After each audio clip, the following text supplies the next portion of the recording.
সরাসরি কথা বলবো। ভুক্তভোগী যার উপরে আক্রমণ করা হয়েছিল, বর্তমানে আমরা হসপিটালে রয়েছি।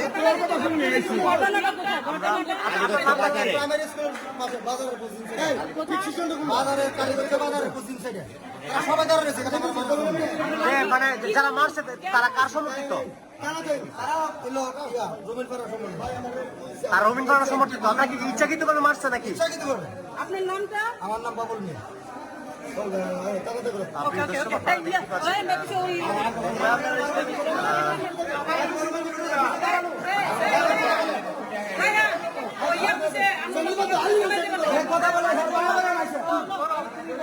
দেখতে পাচ্ছেন